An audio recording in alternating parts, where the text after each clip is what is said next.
Welcome to Maintainer's Garage. I'm Bags. Today we're going to be changing the oil in my wife's 2008 NC Miata. I'm going to be breaking all this down and, showing you how to do that. So what we're going to start off with is the stuff you need. I will say this, on the Miata, the oil filter is located in a kind of goofy spot, and clearly we'll get to that in the video. You can either modify something like this or modify something like this, or even use like a foam to go tray or like a milk jug, cut it down. I modified one of these to fit, and I'll show you that. I just wanted to talk about that. You need something to catch the oil. You need to make sure you have enough oil to put back in the car.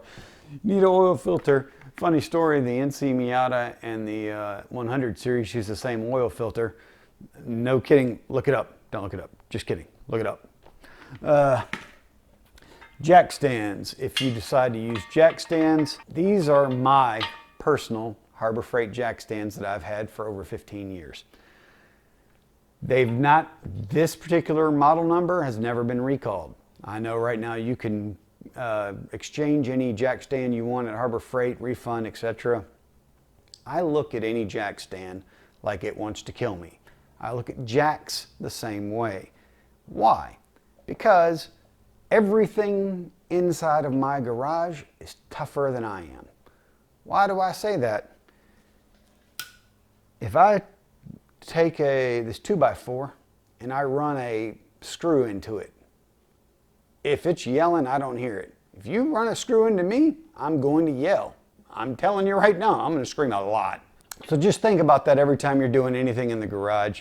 You are the weakest link. Nothing in here is going to care if it shatters into a million pieces or explodes.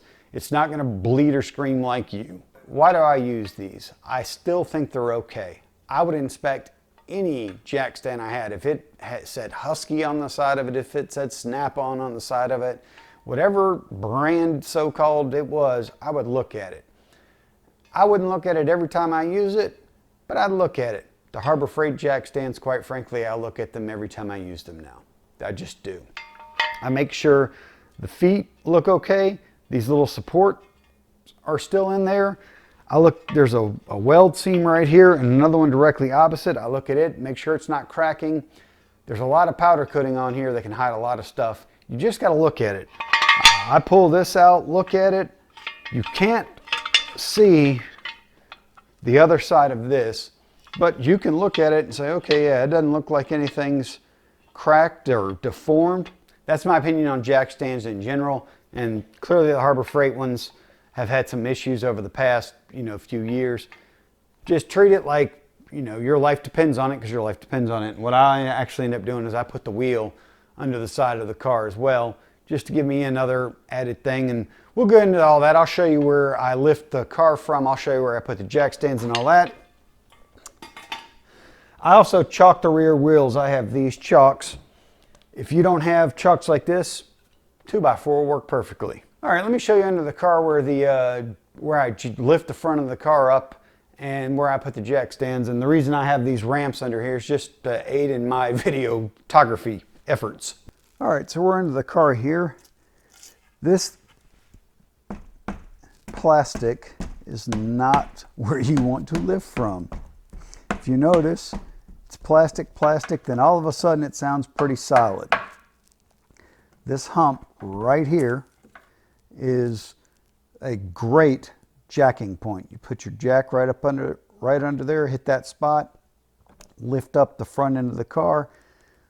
Got the back wheels chalked. You see I only have one chalk in this footage. I'm going to put the other one in. Just wanted to show you this first. Then over there is where the pinch welds are, and I will show you that real quick here. I will show you that in a clearer picture once we get the car jacked up in the air. And then this plate right here needs to get removed after we get the car in the air. And let me show you those pinch welds.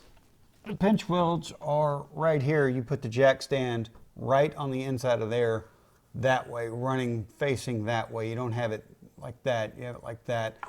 I'll show you a better picture of that once we get the car lifted. Now we're on the side of the car, just behind the front wheel. As you come down, you look, you see this little cutout right here.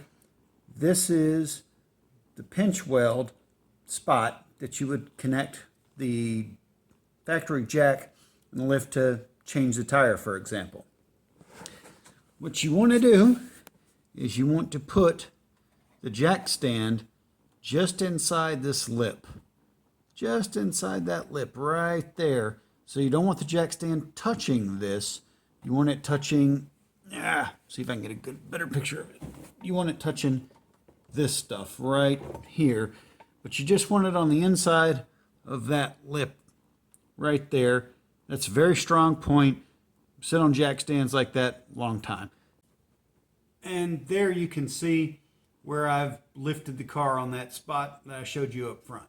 Okay, now you can see the car is actually sitting on the jack stands. Hopefully that one comes in okay. That's questionable. I still have the jack in place. It is loose. You can move it, but it's right up against that lifting spot as added protection. This is your life. Don't F around. Take the 5 seconds to get it right. And if you're curious why I'm showing you this instead of using my quick jack, I'm showing you this to show you how to do it. The Miata fits just fine on my quick jack, but not everybody has a quick jack.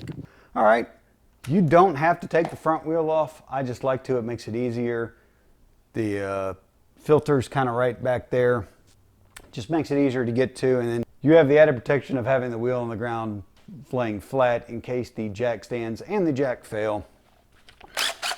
And this is a 21 millimeter. I just realized this and I wasn't talking. I was talking inside my head because that's where I do my best talking. As you can see, the wheel's trying to pop right off. When you get to the last nut that you have to back off, just put your knee on the wheel, hold it, take the nut off, and then it'll just come right off. And you can take this, put it right there. That way if the jack stands and the jack fail, you have added protection. And I know your question, but Bags, if the car falls and hits the wheels, it'll damage the wheel. You're right. I'll find the money to replace this. I can't find the money to replace me. Just saying. All right, we're under the car. You can see the transmission here, exhaust there. This little cross brace, and this pan is the one we want to take off. It has 5 12 millimeter bolts. 1, 2, 3, 4, 5. And we'll take those off now. We've got this panel, that little plate removed. This frickin' bolt was stripped out. The jerk who put it on previously clearly wasn't paying attention and put it in there cross-threaded, so I had to get a flathead screwdriver and kind of wedge it between the panel and pry down as I backed it out. Yeah, that freaking jerk. Funny story, I'm the only one that works on my wife's car. Yeah, I'll let that sink in for a minute. Now that the back of the class is left, that's our oil drain plug right there, and that is a 17 millimeter. Our oil filter is over here. I've got the camera set up on the passenger side just so you can see this clearly. I've got our oil containing device. I have removed the center plastic plug so when the oil actually comes out of here, it'll catch it and not overflow and spill all over the garage floor. No, that's never happened to me. I'm a professional. Wait, no, I'm not a, wait, okay. Grab it, and it is lefty-loosey. And just like that, it loosens up. And I probably should be wearing gloves because I'm absolutely going to get my hand covered in oil. Maybe, possibly not. We'll see. And back it off. And don't allow the this bolt to fall into the oil drain device because it could block your little port there and all the oil will plug up and spill all over the garage floor. No, that's never happened to me. I don't know why you're so judgmental. You can get your little rag and wipe off your paw.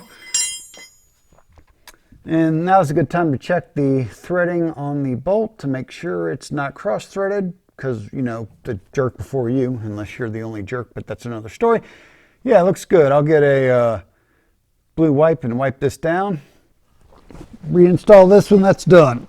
All right, you might be able to see we overflowed the container slightly on the edge here with a little surge, but you know, garage oil stains on the garage floor build character. So we got our bolt all cleaned up. Yeah, you just thread this back in by hand as much as humanly possible to make sure it's not cross-threaded. Just like that. Get your 17 millimeter again and snug it down. I don't know what the torque is.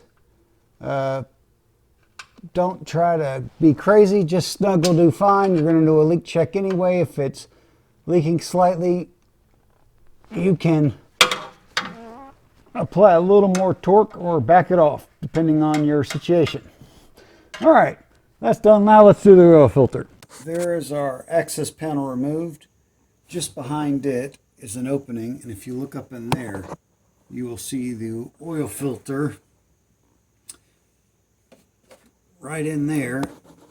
Reach up and touch it in this access hole or behind the access hole. Problem is you end up with all this oil falling right here. That's why, as I showed you earlier, I have a custom little piece right here that I stick up in there, and I have a giant hole cut in it. So as it sits up in here, that hole is right here, and then I can get my little drain bucket, which I don't have near me, of course. Why would I? And then the dance, it's not the lambada. It is not the forbidden dance. The dance is getting this and starting it, loosening it, and to get that container back in place quick enough. Where's my hole? Of course we're not okay. I didn't put it in the right location.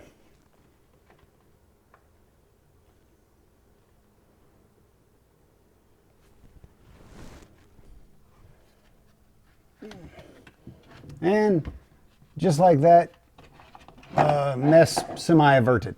On your new oil filter, you just want to put a little bit of oil on this gasket right here, put a little bit of oil on the threads, and then where the oil filter was removed, just take your rag up in there, wipe around, clean it up a little bit, get the excess oil off of it.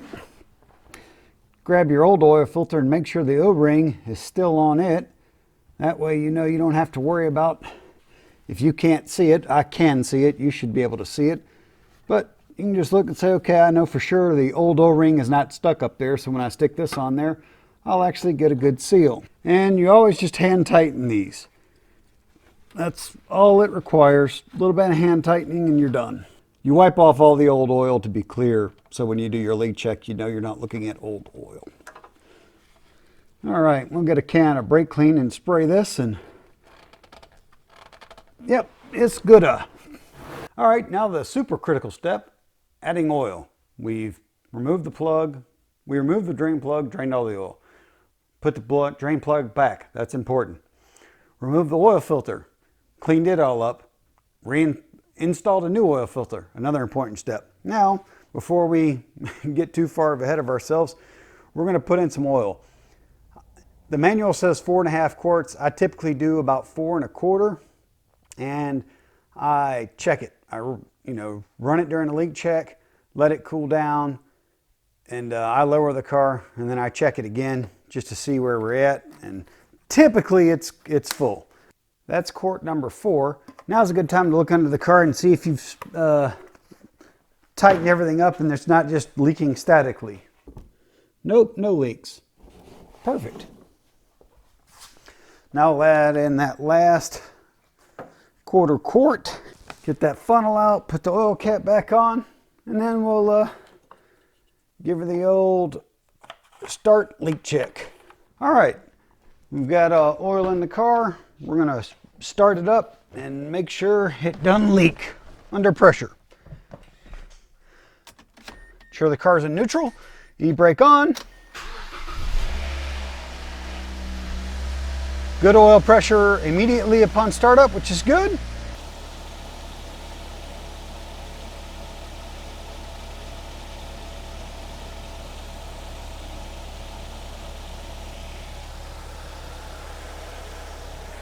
All right, no leaks. Okay, now it's time to put this metal plate on. Just want to make sure this little tab, that tab goes into there first, and then the rest of it goes up. And there we go. Luckily for me, I'm a pack rat and hoard fasteners. So that way, when I get a screw jacked up, and then spend 35 minutes looking through my giant pile of fasteners, only to find out that I don't have the right fastener and go to the hardware store and get one anyway. But then I take that as an opportunity to buy 3. And unluckily, they didn't have any that were the correct size with a freaking 12 millimeter head. So I have one 13 millimeter bolt now. But if that's the worst problem I have, that's what it is. And good old fashioned righty-tighty. Make sure you start all these before you tighten any one of them down. And done. Now I just lower the car. All right, I said lower the car. I'm a moron and forgot that the driver's side wheel is still off. So we'll put that on first, then lower the car. And always start your lug nuts by hand before you hit them with an impact gun. You cross thread one of these, that is it's a big problem that you don't want. I love this impact gun. It only gets to about 90 foot-pounds going forward, but it goes reverse even more than that. And for a 1/4 inch, just jam up. Now, we'll look under the car one last time, make sure we're not going to jack anything up like our light here. We'll get it out of the way and jack it up and remove our jack stands. These ramps are made out of 2x10s. I've got 4 of them, so I could drive the entire vehicle up on them if I want. They are fantastic. And slowly lower the vehicle down. We're almost done. We're going to give the car 15 minutes, settle down, level out, check the oil, make sure it's good, then we're completely done. All right, we got the car lowered down. It's been about 10 minutes to let the oil settle down more level. We're going to torque the wheels. 85 foot-pounds is the torque required. And you want to tighten and torque in a crisscross pattern. Then I go around it one more time after I'm done, just to ensure all of them are torqued. All right, that's good. Now we can check our oil level. We're still not 100% level, being on the wood blocks, but it's pretty close.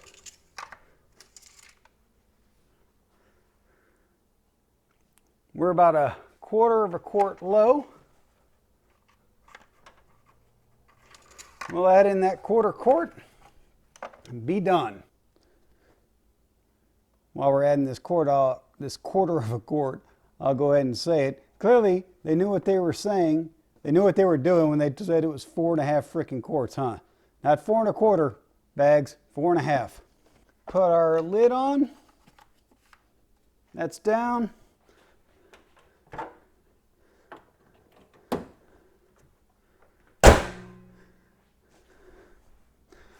And boom, done. And that's how you change your oil on the NC Miata. Thanks for watching Maintainer's Garage. Hope you have a great day.